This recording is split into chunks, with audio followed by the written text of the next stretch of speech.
Thank you, Mr. Speaker, and I too am happy to be here, and I think I can say without fear of contradiction that there are 5.2 million proud, happy South Carolinians who are glad we're here today to celebrate this landmark legislation. Everything that has been said so far is true. South Carolina is about as close to a perfect state as you can get if we are not perfect in all of our capacities, and this bill, this law, is about as close to perfect as you can get in all of its different provisions. They were needed, they are here, and once again, it makes the people of South Carolina proud of our state and proud and have confidence in our people. I think we can agree that South Carolinians should be able to cast their ballots freely and with confidence, knowing that they will be properly counted and reported. Unfortunately, through error, irregularities, accident, and even fraud, that confidence is sometimes destroyed. And candidates and their supporters and their contributors and those people, the people of the state who work for candidates, work for issues, they are concerned about a lot of things. Did they call enough people? Did they go talk to the right people? Have they said the right things at the meetings? Have they made their positions clear? Have they behaved as they are supposed to, as their mom and daddy told them to? The last thing they need to be worrying about is whether the votes are going to get counted right. That's the last thing. And because of this law, that's one thing they will not have to worry about in South Carolina. Numerous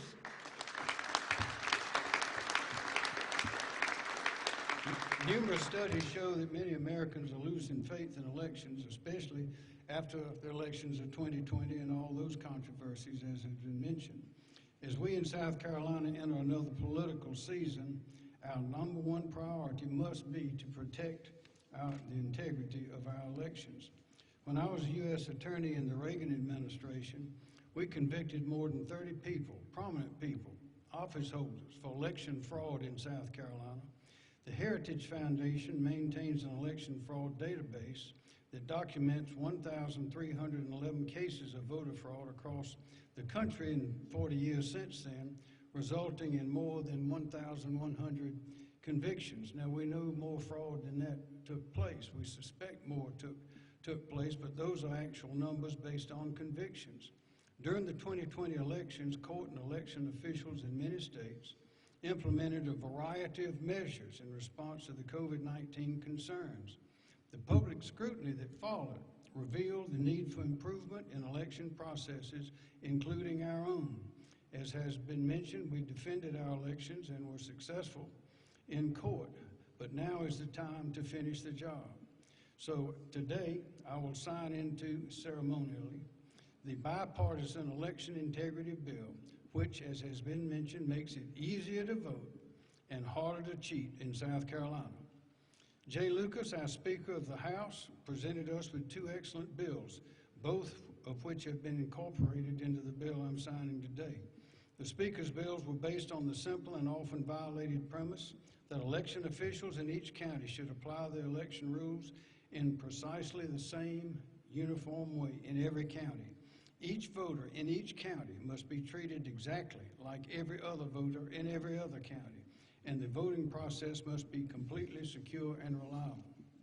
In addition, the bill prohibits drop boxes, requires post-election audits, which are very valuable, prohibits county election commissions from accepting dark money. We had over $5 million of dark money that was put in our election processes here through the county election commissions. From private corporations like Facebook to help conduct elections, and requires all election commissioners to fall under the authority of the State Election Commission, ensuring that each county conducts elections by the same rules and the same procedures, and it can be fixed if they don't. This was a bipartisan bill that limits the excuses for mail-in absentee ballots, establishes a standard 2-week early voting period in multiple areas in each county, requires the last 4 digits of a voter's social security number on the mail-in absentee ballot, requires an address associated with mail-in absentee ballot witness signature, and stops ballot harvesting, as we have seen around the country, by prohibiting someone from witnessing more than 10 ballots or requesting more than 5 ballots. Also, my executive budget proposed and the House Senate budgets have funded the creation of a new election integrity and compliance audit program at the State Election Commission. Teams of auditors working for the state will conduct regular and routine examinations to confirm the integrity of elections conducted on the state and local level.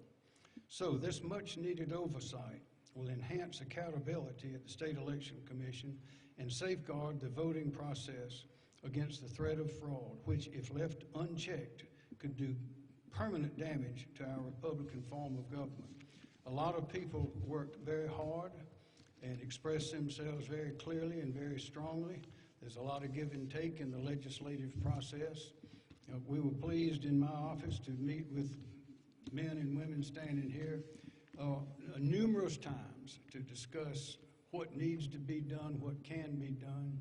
And I believe that this bill which we have produced, which is now the law in South Carolina, as has been mentioned, is the best in the nation, and I think that is only suitable. I want to mention Josh Kimbrell worked hard on forming the compromise in some areas. Also, the Speaker, Senator Campson, the new Speaker. This was quite an interesting and very productive exercise. And I believe it was your government at work at its best. And as it says, this is the best election law in the United States, and that is only fitting because this is the best state in the United States with the best people in the United States. And thank you.